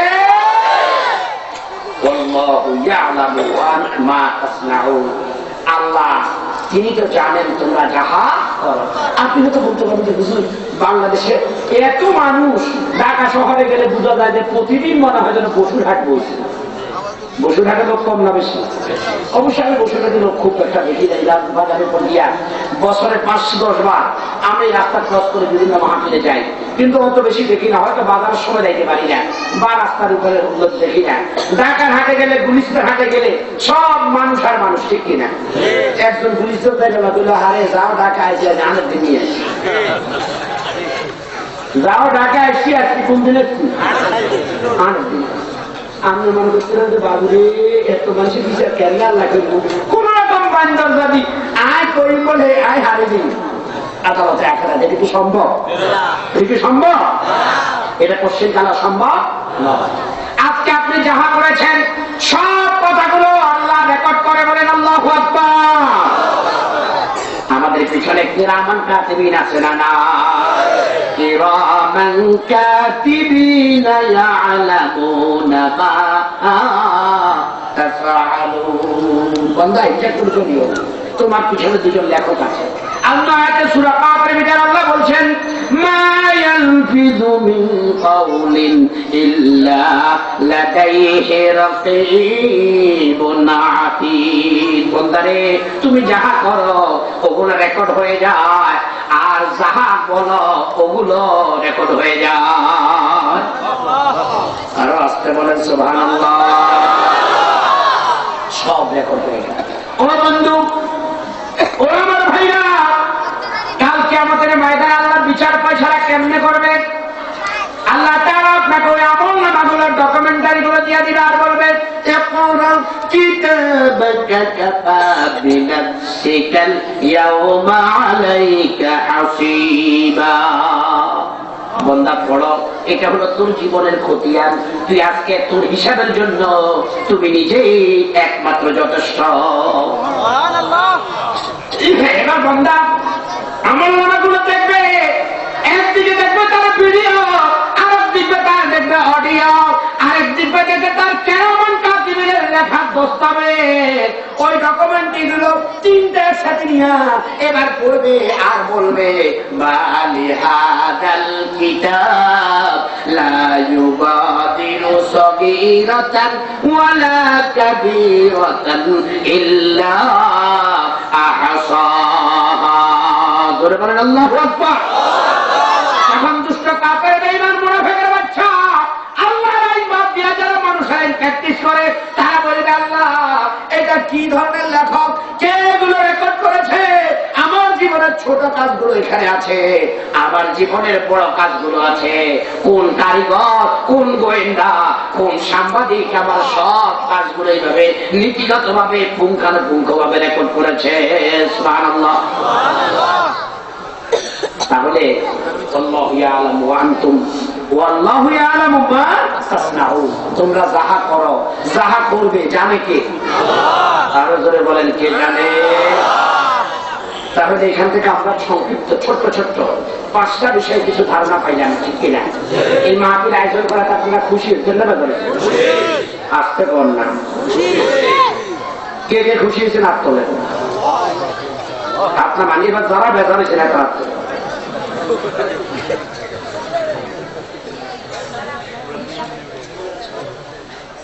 সালসা পরে হাত তুলছে, পরে হাত উঠে না, আইনের দিকে খেয়াল করছি। এই মাহফিল দেওয়াতে আপনারা খুশি হয়েছে, নারাজ হয়েছেন কারা কারা হাত তোলেন? উঠেছে কি কেউ হাত? কেউ হাত উঠেনি, সবাই খুশি নাকি? আমি একজন অসুস্থ হয়ে গেছে, দেখছিলাম আমার কণ্ঠ অনেকটা বসা বসা ভাব, তারপর আপনাদের খেদমতে প্রায় 1 ঘন্টা কথা বলে দিয়েছি। আপনাদের খেদমতে আর 10 মিনিট কথা বলবো, শুনতে রাজি আছেন? শুনতে রাজি আছেন? এই মসজিদের উদ্যোগে এই মাহফিল আয়োজন। এখন মসজিদ আছে, মুসল্লি নাই, বাংলাদেশের ট্র্যাডিশন, ঠিক কিনা? সাহাবায়ে কেরামের সময় এত সুন্দর মসজিদ ছিল না, কিন্তু সুন্দর ইমানদার ছিল, ঠিক কিনা? আজকে সুন্দর মসজিদ হয়েছে আর মুসল্লি সব হয়ে গেছে 3 নম্বর, কথা বলে ঠিক কিনা? মুসলমানের কাজ দেখলে পূজা যায় না যে মুসলমান নাকি ইহুদি, কথা বলেন ঠিক কিনা? ভালোবাসা দিবস, এরপরে ওই যে 31 নাইট, এরপরে লোক ম্যারেজ, যত আকাম কুকা, আর স্টার জলসার কথা নাই বললাম, কি বলেন? আপনারা তো স্টার জলসা দেখেন নাকি? আপনার এলাকায় স্টার জলসা আছে নাকি? ওরা এটা করতে চাইছেন বাবুরে মালাগানা সবাই জান্নাত থেকে না আছে নাকি? স্টার জলসা আসেনি, বেশি কে চায়? মহিলারা বেশি থাকে, আমরা চান না। এগুলোর মধ্যে বালা শিখায় না অশ্লীলতা শিখায়? ভালো শিখায় না অশ্লীলতা শিখায়? বেশিরভাগ শিখায় ঝগড়াঘাটি। কেন ওরে আর হরিয়ে লাগে, বউ আর শাশুড়ি লাগে, মিল লাগে, কথা বলেন ঠিক কিনা? আরো আছে দেখো টাপুর টুপুর, ঝগড়া জাটায় ঝগড়া জাতি শিখায় সকাল দুপুর। এবার এসেছে ভাই কিরণ মালা, এ তো মনে হয় এক নতুন ঝামেলা। স্টার জলসা আর জি বাংলা ধ্বংস করলো আমার সোনার বাংলা, ঠিক কিনা? ঠিক কিনা? মা বোনদেরকে দেশীয় সংস্কৃতি প্র্যাকটিস করা আর হিন্দুয়ানি সংস্কৃতি আল্লাহর রাস্তায় তালাক দেন, রাজি আছেন নি? কথা বলেন রাজি আছে? মসজিদের থেকে সালাত, এখন সালাত আদায় করবেন, রাজি আছেন কারা কারা? সালাত আদায় করবেন, আল্লাহ হাতগুলো কবুল করবেন। রাসূলুল্লাহ এক সাহাবীর সালাতের কাহিনী দিয়ে আমার আলোচনা শেষ করতে চাই। রাসূল সাল্লাল্লাহু আলাইহি ওয়াসাল্লাম জিহাদ থেকে দিচ্ছিলেন, রাসূলকে জিহাদ করছেন না, শুধু বাকি মাথা দিয়ে আসছে ওরা করছেন। রসুল কি রাষ্ট্র চালাইছিনি? রসুল শালি দরবার করে না, মিছিল মিছিল করে না, দলমল করে না, শুধু খালি এরকম বন্ধা দিয়ে আসছে নাকি? রসুল সব করেছে, ঠিক কিনা? রসুল জেহাদের ময়দান থেকে ফিরতেছে, হুজুরের পর তার চলে না, আমার আগায় না, একটা কাজ করো, তোমরা একটু তাবু খাটাও, কে আছো আজকে রাত আমাদেরকে পাহারা দেবে? বাকি সময় 2জন সাহাবী দাঁড়িয়ে, রসুল 2জন সাহাবী দাঁড়িয়ে বললো, হুজুর আমরা পাহারা দেবো। 2জন সাহাবী এখন পাহারা দিচ্ছে, আর সবাই ঘুরে গেছে। একজন সাহাবীর শরীর একটু খারাপ, যুবক একজন সাহাবী বললেন, ভাই আপনি একটু ঘুমান, আমি একাই দায়িত্ব পালন করতে পারবো। এখন সে একাই দায়িত্ব পালন করতেছে, চতুর্দিকে খোঁজ খবর নিলে কোনো শত্রু মত্রু দেখা যায় না। তিনি ভাবলো গভীর রজনী, আমি একটা কাজ করি, 2 রাকাত নামাজে দাঁড়াই নাই। আল্লাহ নবীর সাহাবী 2 রাকাত নামাজের মধ্যে দাঁড়ায় গেলেন। 2 রাকাত নামাজ পড়তে পড়তে তার কোরআন তেলাওয়াত করা আর রুকু সাজদা করা মানে আমার আল্লাহর সাথে তারবিহীন কথা বলা। নামাজে বোঝা লাগে উঠছে। এখন এক পর্যায়ে তিনি শত্রু এসে গেছে। দূর থেকে দেখলো যে একজন লোক দাঁড়ানো, আর সব তাবু। দূর থেকে শত্রু একটা তীর মারছে। মনে করলাম মানুষ যদি জীবিত হয়, জাগন হয়, নড়াছড়া করবে, একটা তীর লাগলো, সাহাবী কেউ করতে পারে না। শত্রু ভাবলো বোধহয় এই লোকটা জীবিত না মৃত তা তো জানি না, আরেকটা তীর মারছে, কিন্তু আল্লাহ নবী সাহাবীর মধ্যে কোনো লড়াছড়া নাই। তৃতীয়বার একটা তীর মারছে, এবার সাহাবীর খবর হয়ে গেছে, আর নামাজ ভালো রাখতেছে, ওইদিকে তীর আসতেছে, ওইদিকে বিশ্বনবীর জীবন লইয়া। আমার মনের মধ্যে একটা শঙ্কা আছে, আমি যদি সালাত আদায় করতে যাই তাহলে আল্লাহর নবী আক্রান্ত হয়ে যাবে, তাই তাড়াতাড়ি করে রুকুত গেলেন, রুকুতে দেওয়ার চিন্তা করলেন, তাশাহুদ পড়িয়া সালাম ফিরাইলেন। এবার পাশের সাথীকে বললেন, ভাই উঠো, বোধহয় শত্রু আমাদের উপর আক্রমণ করছে। এই কথা বলার সাথে সাথে ওই সাহাবী দেখলো ওর শরীরে একটা নয়, দুইটা নয়, তিনটা তীর পিঙ্কি বাইরা রক্ত বের হয়ে তার পুরো শরীর লাল হয়ে গেছে। বলছে, ভাই রে, তুমি কেন আমাকে আগে জানাবো নাই? যদি তুমি আগে জানাইতা প্রথম তীরের সাথে সাথে, তাহলে তো তুমি দ্বিতীয় তীর তৃতীয় তীর আর খাইতে হতো না। সে বলল, ভাই কিভাবে জানাবো? আল্লাহর কসম, নামাজ এত মজা লাগছে, সালাত এত নামাজ না ভালো লাগছে, যদি বিশ্বনবীর জীবনে আশঙ্কা না হতো, আল্লাহর কসম তিনি খাইতে খাইতে জীবনটা শহীদ হয়ে আল্লাহর কাছে চলে যেত, তারপর আমি গোলাম আল্লাহর সালাত বাদ দিতে পারতাম না। मिलता है किया नमाज में सजदा में जाकर देख ले, मिलता है किया नमाज में सर झुका कर देख ले। সালাত কি মায়া, কি মজার জিনিস!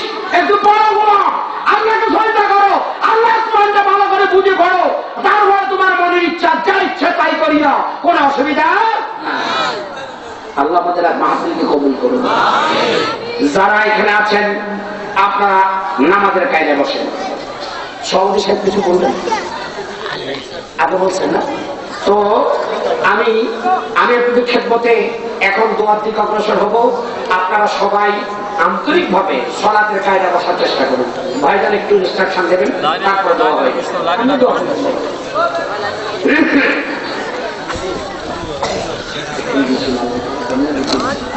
آل محمد كما صليت على إبراهيم وعلى آل إبراهيم إنك حميد مجيد. اللهم بارك على محمد وعلى آل محمد كما باركت على إبراهيم وعلى آل إبراهيم إنك حميد مجيد. আমরা মনে করবো জীবনের শেষ মোনাজাত, আর হয়তো আগামীকাল সকালে মোনাজাত দেওয়া নাও সম্ভব হতে পারে। এজন্য আমরা অত্যন্ত বিনয়ের সহিত আমরা দোয়াতে শরীক হব। আজকে আমরা আল্লাহ থেকে গুনাহ মাফ না নিয়ে বাড়িতে যাব না, এই সিদ্ধান্ত আমাদের থাকতে হবে। অত্যন্ত আজিজিয়ত পেশারি বিনয় নম্রতার সাথে যে নিজেকে ছোট মনে করে আল্লাহ তাকে বড় বানিয়ে দেয়। আমরা অত্যন্ত বিনয়ের সহিত আমাদের মুনিবের কাছে আমাদের কথাগুলো তুলে ধরবো। আল্লাহুম্মা ربنا ظلمنا أنفسنا وإن لم تغفر لنا وترحمنا لنكونن من الخاسرين ربنا لا تزغ قلوبنا بعد إذ هديتنا وهب لنا من لدنك رحمة إنك أنت الوهاب ربنا أفرغ علينا صبرا وثبت أقدامنا وانصرنا على القوم الكافرين. الله تعالى লক্ষ্মীপুর সদর উপজেলার আল্লাহ তাআলা খাগড়িয়া ব্যাপারী বাড়ি জামে মসজিদের উদ্যোগে বার্ষিক বিশাল তাফসীরুল কোরআন মাহফিল শেষ করে আমরা পেটুকেরা খাগড়িয়া নাফরমানেরা বিখ্যাত দোকানে হাত আপনার শাহী দরবারের দিকে তুলে দিলাম। বাবু মেহেরবানি করে আমাদের জীবনে তামাম গুনাহগুলো মাফ করে দেয়। আল্লাহ তাআলা কত অন্যায় করেছি, বুঝে করেছি না বুঝে করেছি। আল্লাহ শয়তানের দোকায় পড়ে করলাম, বন্ধুর পাল্লায় পড়ে করলাম, দেশের আইনের কারণে করলাম, নফসে আম্মারার কারণে করলাম। তোমার কাছে কোনো জিনিস গোপন নাই। সত্তারুল উয়ুব হিসাবে আমাদের গুনাহগুলো ডেকে রেখেছ, গাফফারুজ যুনুব হিসাবে আমাদেরকে তুমি আল্লাহ মাফ করে দাও। আল্লাহ এই মাহফিলের আয়োজন যারা করলেন, মাহফিল শোনার জন্য যারা আসলেন, মাহফিল করতে আমরা যারা আসলাম, কিয়ামতের দিন মুসিবতের সময় যেদিন দরদি আব্বা আমাদের কথা ভুলে যাবে, যেদিন মার কারা মা আমাদের কথা মনে রাখতে পারবে না, আল্লাহ জনম দুঃখী স্বামী জনম দুঃখী স্ত্রীর কথা ভুলে যাবে, সেই কঠিন মুহূর্তে যেদিন মাথার উপরে সূর্যটা প্রচন্ড তাপের কারণে মানুষের মাথার মগজগুলো গিরগুলো টকবক টকবে উঠবে, সেই কঠিন মুহূর্তে এই মাহফিল আমাদের সকলের জন্য নাজাতের জরিয়া বানাই দিও। আল্লাহ তাআলা আমরা যারা এখানে হাজির হয়েছি তোমার দিকে হাত তুললে দুইটা ব্যক্তির কথা বলতে পারি না, সেই দুইজন হলেন আমাদের জনম দুঃখী আম্মা আর আব্বা। আল্লাহ জানি না কার কার আম্মা নাই, পুকুর পাড়ে গাছ তলে চলে গেছে, মন কেমন মাটি বুকে নিয়ে সেই আছে। আল্লাহ রব্বুল আলামিন মা আমাদের জন্য কতই না কষ্ট করেছে, কষ্ট করে গর্ভধারণের কষ্ট সহ্য করেছে।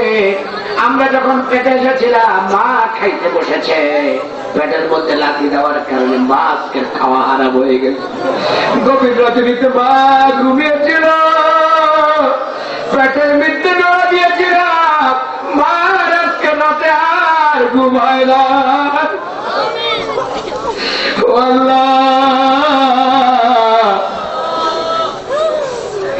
কত রাতে মা আমাদের জন্য ঘুমার রাত কেটেছে,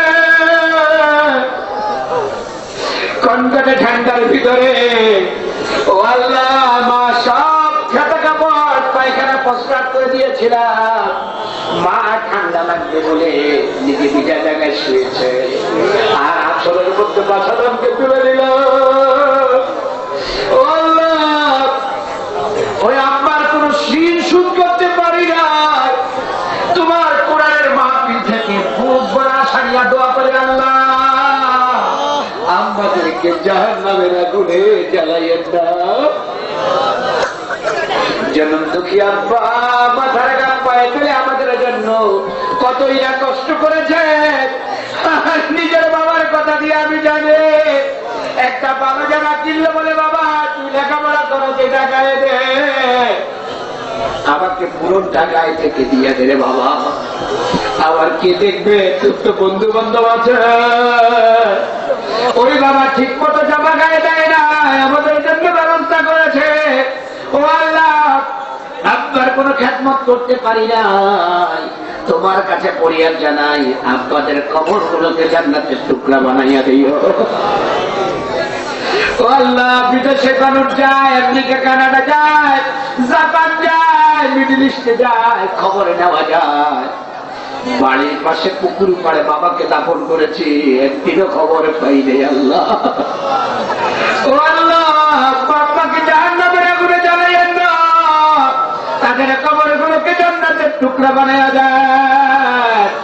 আল্লাহ তাদের মাগফিরাতের জন্য তুমি নামাজ শেখানো আয়াতে কারিমাটি প্রযোজ্য মনে করে সকলে পড়ছি, রব্বিরহামহুমা কামা রব্বায়ানি সগীরা। সকলে পড়ে রব্বিরহামহুমা কামা রব্বায়ানি সগীরা। আল্লাহ তাআলা এই মাহফিলের জন্য আমেরিকা থেকে মাহফিলের সেক্রেটারি সাহেব হাজী হাফেজ আহমদ মিয়া তার সন্তানদের জন্য দোয়া চাইলেন, কত বাবা চাইলেন, আরো কত মা চাইলেন, কত ভাই চাইলেন।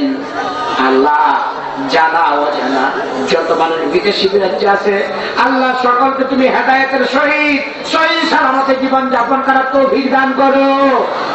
রব্বুল আলামিন সকলে হেদায়েতের মতো দৌলত তাদেরকে দান করে দাও, কোরআনের জন্য তাদেরকে কবুল করে নাও। ও আল্লাহ, আমার একজন প্রিয় ভাই ডাক্তার পরবর্তী ইয়াহিয়া, আল্লাহ আমি লক্ষ্মীপুর বাড়ি, তার ভাইয়ের অসুস্থতার জন্য আমার এলাকার আপনাদের এলাকার একজন আলেমিন মাওলানা শরীফুল ইসলাম দোয়া চাইলেন। ও আল্লাহ, জানা অজানা যত মানুষ অসুস্থ আছে, যাদের হায়াত আছে, দয়া করে তাদেরকে তুমি আল্লাহ শাফায়াতুল আজরা দান করো। রব্বুল আলামিন যারা বাবাকে দূর করে দাও, আল্লাহ যা ছাত্র ভাইদের জেহেন্দা পথ বাড়ায় দাও, যুবকদেরকে বদদিনী থেকে হেফাজত করো, যুবকদেরকে একদম খালেদ বিন ওয়ালিদ বানায় দাও।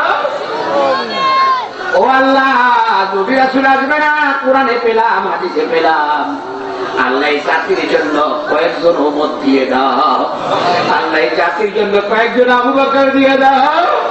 আল্লাহ জাতির জন্য কয়েকজন আমানতদার দিয়ে দাও। আল্লাহ জাতির জন্য ইমাম হাসান হুসেন দিয়ে দাও। এই জাতির জন্য ঘরে ঘরে ফাতেমায়ে সাবানা দাও। এই জাতির জন্য আল্লাহ আবু হুরায়রা দিয়ে দাও। আল্লাহ তামাম দুনিয়াতে মুসলমানেরা মজলুম। আল্লাহ মুসলমানদেরকে দেখার কেউ না। আল্লাহর জন্য আমরাই দায়ী।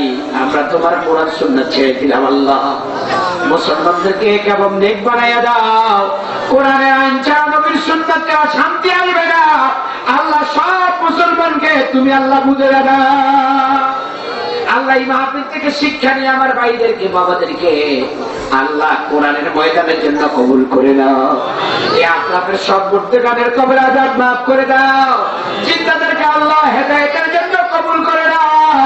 আল্লাহ সকলকে কোরআনের কর্মী বানায় দাও। আল্লাহ সকলকে কোরআনের খাদেম বানায় দাও। আল্লাহ নিঃসন্তানীকে আল্লাহ সন্তান দিয়ে কলিজা ঠান্ডা করে দাও। আল্লাহ কার কি প্রয়োজন আমি জানি না, সকলের দিনের মাকসাদে হাজার আমরা কবুল করে দাও। আমার শ্রদ্ধাভাজন মাওলানা হাফেজ আব্দুল্লাহ ভাই আমার খুব শ্রদ্ধাভাজন, তিনি আমাদেরকে ইসলামের দিকে দাওয়াত দিয়েছেন। আল্লাহ হাতে কিতাব তুলে দিয়েছেন।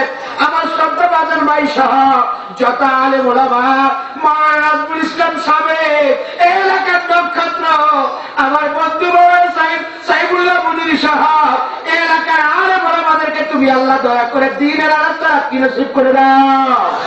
আল্লাহ তাদের হাতে সমাজের নেতৃত্ব দিয়ে দাও রব্বুল আলামিন। আরো কত আলেম ওলামা এসেছে, আল্লাহ তাদেরকে ইলমের নিদান করে দাও। এক একজন ব্যক্তিকে এক একজন আপনি আব্বাস বানাই দাও। এক একজন আলেমকে এক একজন আপনি মাসুদ বানাই দাও। আল্লাহ মনের বড় যন্ত্রণা, অনেকে খানায় কামা এখনো চাইতে পারলাম না। আল্লাহ একবারের জন্য হলেও একদিন তো আমাদের গায়ে সেলাইবিহীন কাপড় উঠবে, তার আগে অন্তত একবার হযরত বাইতুল্লাহর জন্য সেলাইবিহীন ইহরামের কাপড় গায়ে লাগাই দাও। খাবের ভিতরে তোমার বন্ধুর জিয়ারত আমাদের নসিব করে দাও রব্বুল আলামিন। আজকে কার জন্য করি আমরা বুঝি না। ছেলের জন্য আল্লাহ তোমার হুকুম বাদ দি, মেয়ের জন্য বাদ দি, দলের জন্য তোমার হুকুম বাদ দি, মা বাবার জন্য তোমার হুকুম বাদ দি। কিন্তু যখন প্রাণ বায়ুটা বেরিয়ে যাবে সবাই চেষ্টা করবে তাড়াতাড়ি করে তাকে দাফন করে ফেলো। আল্লাহ নিজের কদর বুঝার তৌফিক দান করো। আল্লাহ নিজের কদর বুঝার তৌফিক দান করো। আজকে একটা জানাজা দিয়ে আসলাম মাগরিব পড়ে। আল্লাহ প্রতিদিন তো জানাজা দিতে হয়, কিন্তু নিজের জানাজা কিভাবে হবে জানি না। যখন মৃত্যু আসবে আল্লাহ ইমানের মতো দৌলত আমাদের নসিব করে দিও। আল্লাহ আমাদের জন্য কবুল করে দাও। বাংলাদেশের উপরে রহম করো। ও আল্লাহ তাআলা বাংলাদেশে আমার বাসার জন্য, মায়ের বাসার জন্য যারা জীবন দিল, দয়া করে আল্লাহ তাদেরকে শাহাদাতের মর্যাদা দান করে দাও। ও আল্লাহ দেশের উপরে রহম করো। এই দেশের স্বাধীনতার জন্য যারা জীবন দিল তাদেরকে আল্লাহ মাফ করে দাও। ওয়া সাল্লাল্লাহু তাআলা আলা খায়রি খালকিহি মুহাম্মাদিন ওয়া আলা আলিহি ওয়া সাহবিহি আজমাইন। সুবহান রাব্বিকা রাব্বিল ইজ্জাতি আম্মা ইয়াসিফুন ওয়া সালামুন আলাল মুরসালিন। মওতকালে আমাদের জবানের মাঝে জারি রাখে দিও নাজাতের কালিমা লা ইলাহা ইল্লাল্লাহু মুহাম্মাদুর রাসূলুল্লাহ। আসসালামু আলাইকুম।